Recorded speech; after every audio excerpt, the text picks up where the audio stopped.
room, is to start by talking about the way in which the language of trustworthy AI has kind of become ubiquitous. It is trustworthy or responsible. People use those terms without actually ever distinguishing between them.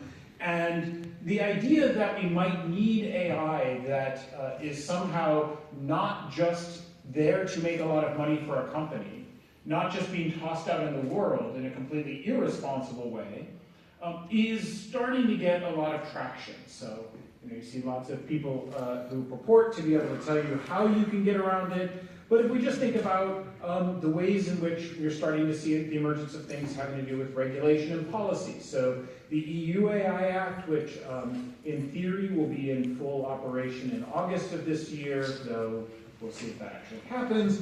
But if we look at the very first point of the EU AI Act, it talks about the uptake of human-centric and trustworthy artificial intelligence. It's made its way right into there.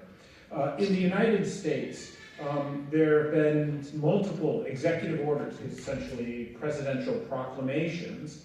The top one there, was actually under the first Trump administration.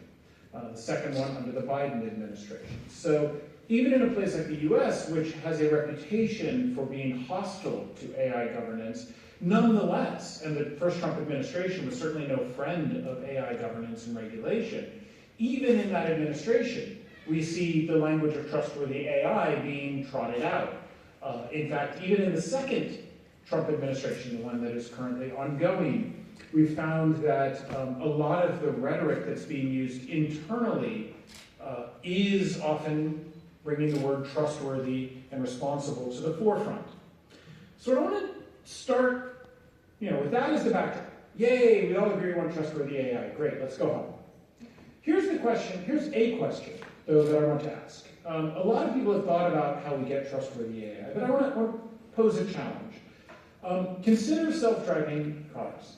Many of you are perhaps aware of the ones on the bottom. Those are the Waymo vehicles that are now deployed in at least 5, I think at least, or maybe even 6 US cities. These are being used as essentially Ubers, taxis.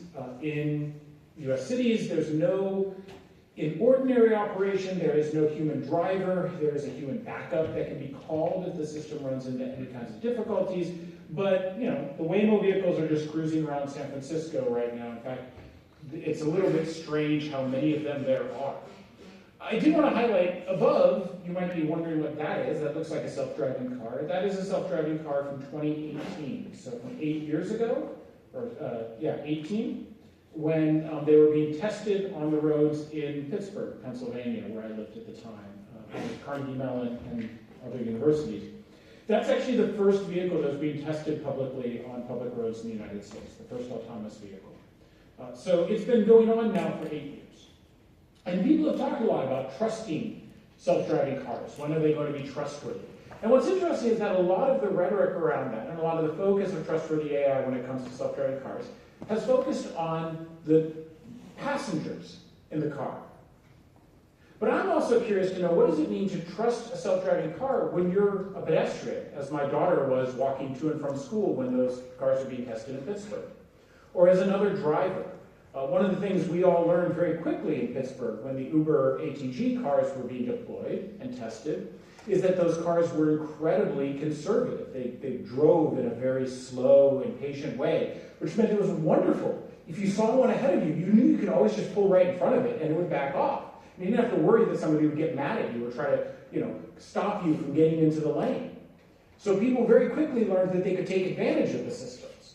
Or rather infamously, the early Google self-driving cars in Palo Alto, people figured out that they would, if there was a 4-way stop in the United States, the traffic law is whoever gets there first gets to go and then the next person goes. And you take turns at a 4-way intersection with stop signs on all 4. Except people quickly figured out that as long as you sort of did what we call a rolling stop, you just kept your car moving, the car would sit there and just let everybody go through. And it wouldn't ever try and take its turn, because it was being too patient and conservative, too safe, we might even say. So what those examples highlight is the way in which driving is not a purely cooperative endeavor. We are not all trying to get along when we drive. Now, obviously, I'm not advocating for road rage and being an aggressive driver, but we do need to recognize that there are competing incentives between the driver of one vehicle and a self-driving car. Their values are not aligned, their interests are not aligned, and so we need to take that into account when we think about what is it for another driver to trust a self-driving car. I never did come to trust the cars in Pittsburgh when I was living there, and ultimately they were pulled from the streets after a fatality in Arizona. Let me give a different example. You probably can't read that. I apologize for how small this is. This is, I suspect many of you will recognize the Claude interface. And this, I just asked, what is the most interesting restaurant in Porto? Gave me some answers. I don't know whether the residents of Porto would agree at what it gave as the top answer. But what I'm more interested in is, how do I know that I can trust the results of Claude? And in particular, how do I know that it's not, for example, showing me restaurants that paid money to be put high in the list? Google flags their search results that are sponsored, though we also know that there's search engine optimization that can lead people to get their results highly ranked even when they don't pay. Anthropic has said they don't take money. OpenAI has said they do not take advertising dollars. OpenAI has publicly said they're going to start doing this. They've made it very clear that they're going to. So what is it to trust the results of a large language model when you know that the interests of the company that have designed it are almost certainly not aligned with yours? They're not completely opposite. We aren't talking about a zero-sum game here. But nonetheless, they clearly are not interested in exactly the same things you are. So what does it even mean to trust that? Normally when we think about everyday human trust, we think about things like, I can trust my wife with the care of our daughter. And that's a case where our interests are aligned. There's no deviation in the interest. Or I can trust my bank with my money. Again, our interests are aligned. My bank does not want to lose my money, and I don't want them to lose my money. But our interests are not aligned here. So how do we build trustworthy AI systems that work in a world where interests are not always aligned? So before diving into the positive account, I want to take a little bit of a back history. I took seriously the idea of this as a bit of a school to talk a little bit about what's happened over the last decade, 10 plus years, in the space of AI ethics, because we've gone through several waves. And I think it's helpful to know the history in order to see where we might go next. So the first wave, this was sort of 2015 to 2019, was filled with people offering principles. So this was right after the Project Maven problem at Google. They come out with a set of principles. Microsoft said, we're going to be leading the way in responsible and trustworthy AI, so we'll have principles. Various governmental entities did it. In fact, it got to the point that there were so many sets of principles that there were people writing papers about the principles that govern the sets of principles, because there were over 150 sets of principles that were proposed just by 2018. The problem that we quickly realized, though, as a community, is that these principles, while good on paper, while a nice idea, had almost no impact on practice. Engineers were not doing things differently because of the Google AI principles, or if they were, it was somewhat random. And these principles didn't provide any real guidance. It was things like, support the needs of your users. I mean, okay, that's a good thing. I'm not upset about it, but it's not going to help me if I'm a product engineer. And part of the reason that they were limited is that they were context insensitive. They were supposed to be universal principles. Some of them were even explicitly modeled on the Universal Declaration of Human Rights, that we think of as governing the rights that we all have merely by virtue of being human beings. And so the whole point was these are things that should apply no matter what the context is, but that meant that almost necessarily they were at such a high level that they became largely empty.